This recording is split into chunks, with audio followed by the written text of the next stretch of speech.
friends, and welcome back to Our Peaceful Haven.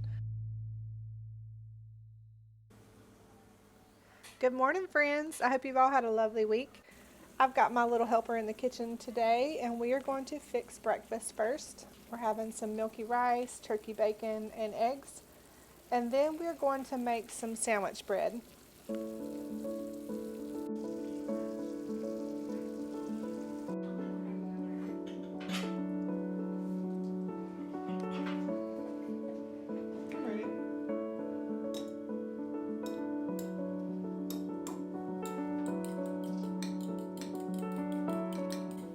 I love that my youngest daughter wants to help me so much in the kitchen. She's so good at helping me with tasks, and that way if I have an armful of baby or doing something else, she can help me do some of the simpler things like cooking the eggs. Here's the milky rice. I don't know how many of you guys have heard of this, but it's definitely a family favorite for us.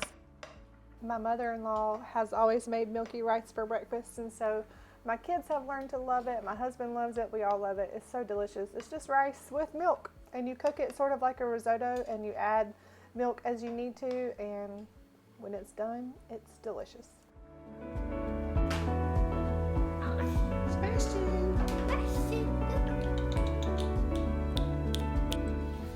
Okay, so I needed to feed my sourdough starter, but she has just been super grumpy lately and not wanting to get very bubbly and rise like she should and double.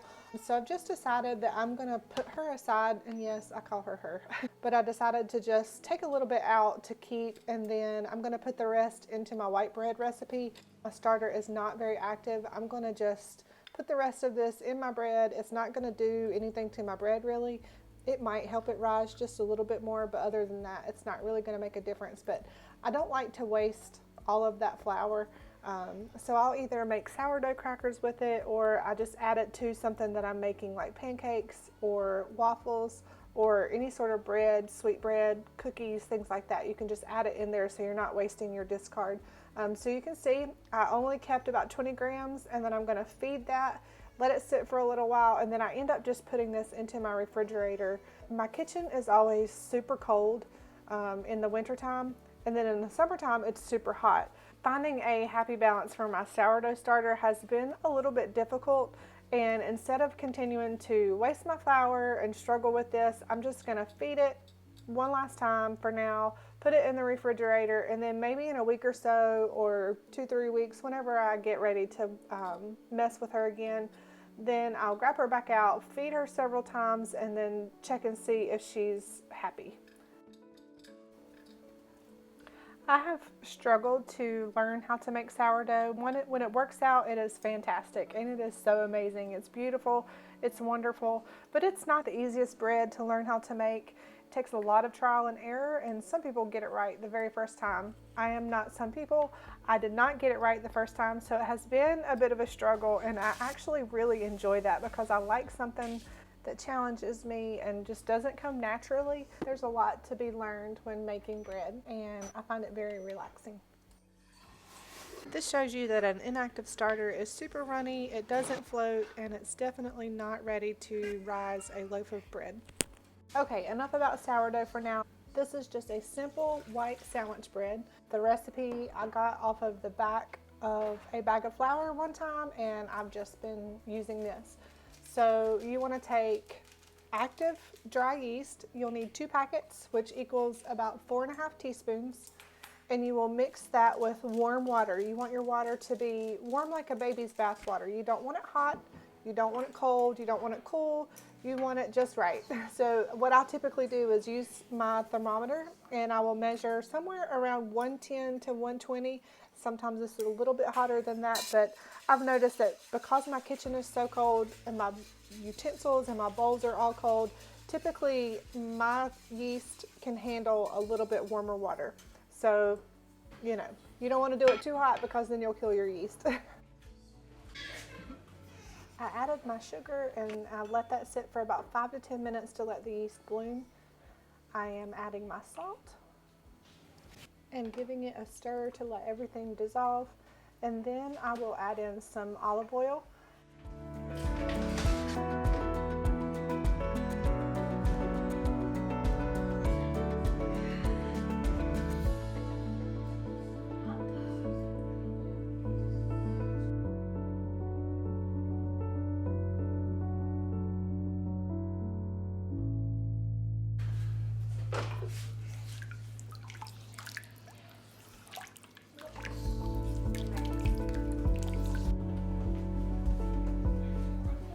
Okay, so here's where I added in the sourdough discard, and I just added it straight into the liquid. It's basically equal parts flour and water, so I'm not really altering the recipe at all by adding this to it.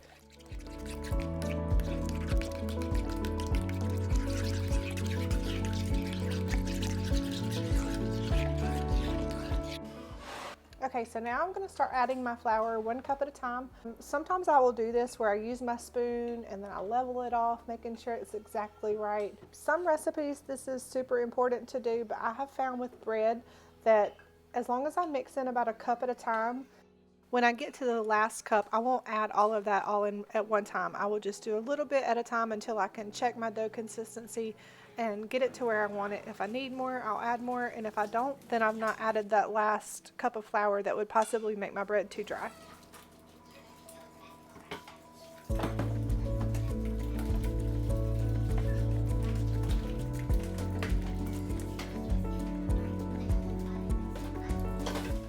I am a big fan of just using my hands. I used to not. I used to always want some sort of utensil to help me mix it, or my KitchenAid, but I have just found that using my hands allows me to feel the dough. It allows me to get it properly mixed together, and I just prefer it. I don't mind it at all. I used to not be able to stand my hands to be dirty, but now as you mix it, it comes together and your hands will just naturally come clean, and that's how you know your dough's ready. So yep, that's what I do. Yep.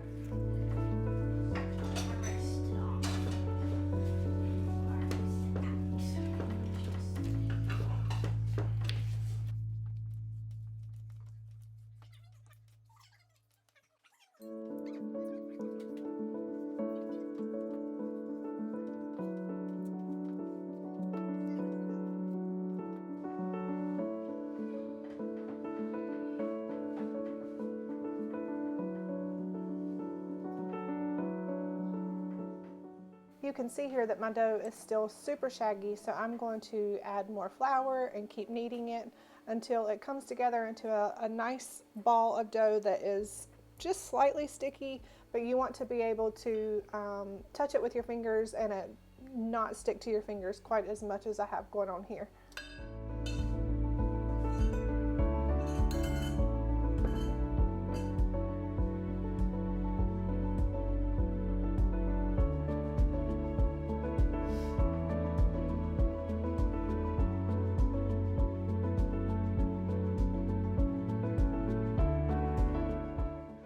You can see that the dough is coming together. It's not as shaggy as it was before, so I'm just going to continue to knead it. It's almost there where we want it to be.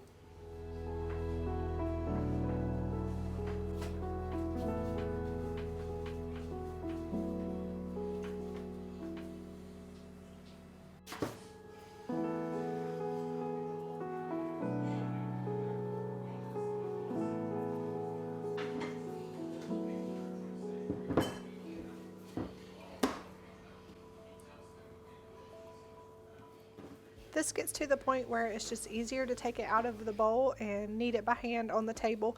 I try not to add too much more flour to the dough. You don't want it to be too dense or too dry.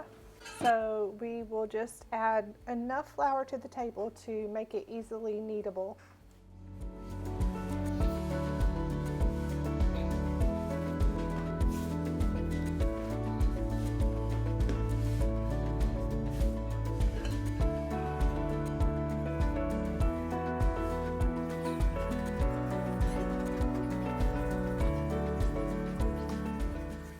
Okay, so you can see here my dough looks really pretty.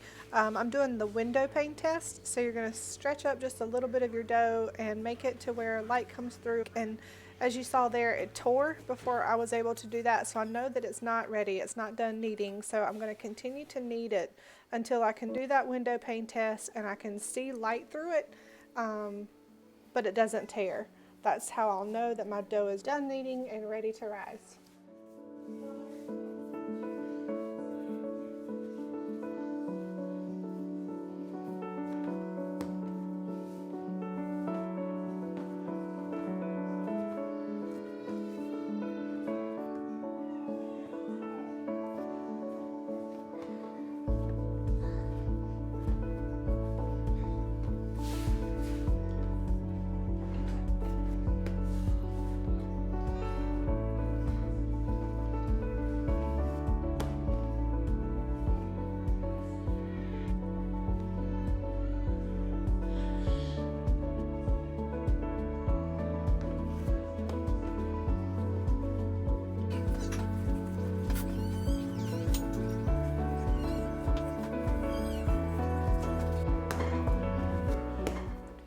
just showing another technique for kneading. This is the slap and fold, and I love to do this with my sourdough. With a wetter dough, this is really fun and easy to do.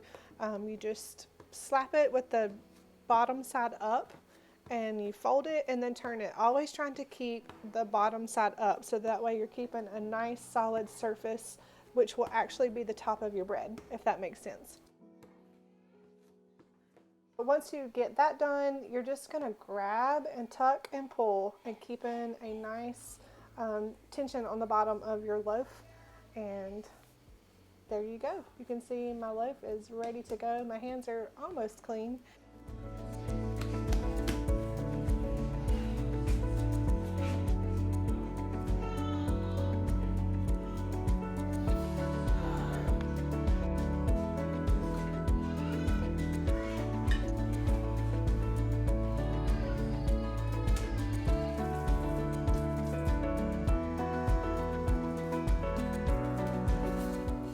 You're going to oil your bowl and then put your dough in there and cover it, and you're going to let this rise for about an hour.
Our family is a whole Bible believing family, and to us this just means that we do what Scripture says, both Old Testament and New Testament. We believe in Messiah as our Savior, and we also believe that we are supposed to keep the commandments of our Father. So that's what we strive to do, and look forward to sharing more about that with you guys.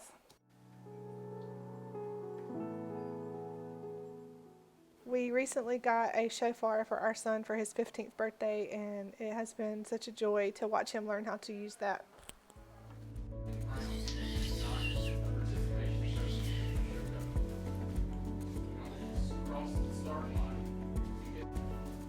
Okay, it's been about an hour. Our dough is nicely risen, and it's ready to be turned out onto the table and divided into 2 loaves.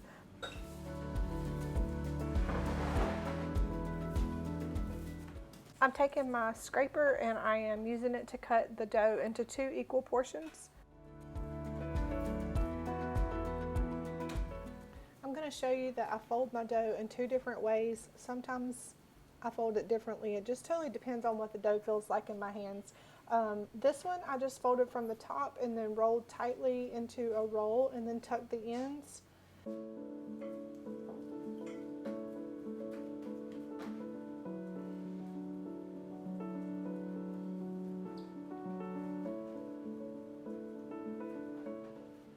And then the next one you will see that I take it and I lay it flat and press it into a rectangle, and then I roll it in that way. So either way works, whatever you feel best, more comfortable with doing. You just want a nice firm little roll of dough to put into your bread pan.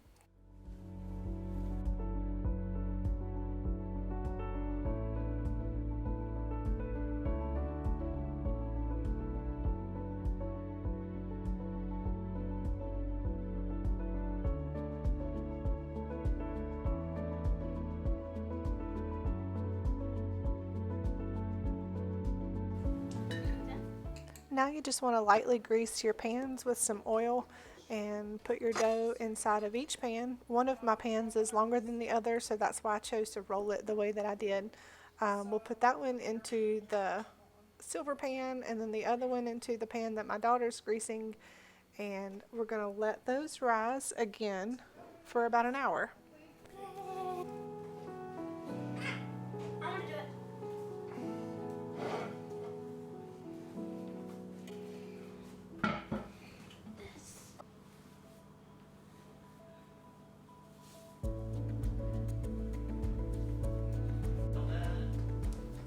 Okay, now that our bread has nicely risen, we're going to put it into a 375 preheated oven and put it on the low rack and bake for about 30 to 35 minutes until it's golden brown.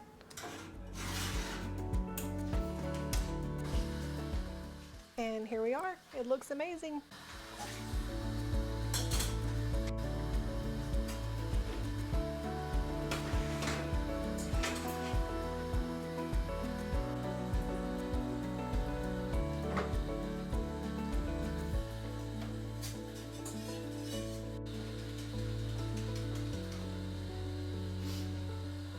All you need to do is take them out of the oven at this point, let them cool before you slice them.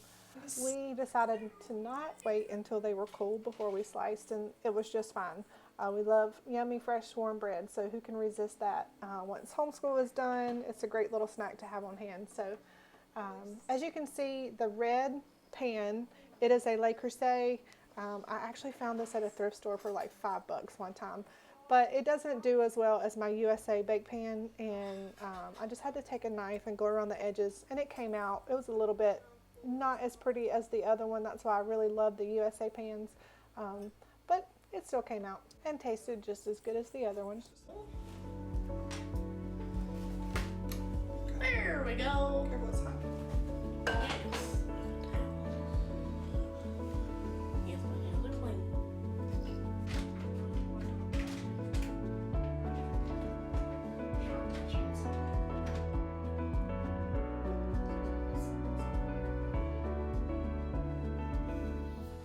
And there we have it, folks.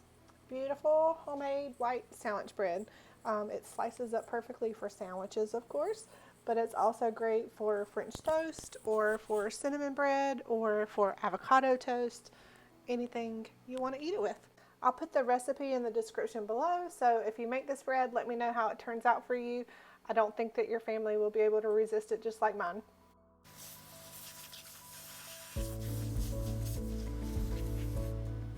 We hope that you all have a lovely day. Get outside and enjoy some beautiful sunshine. Enjoy the nature around you and let everything that has breath praise Yahuwah.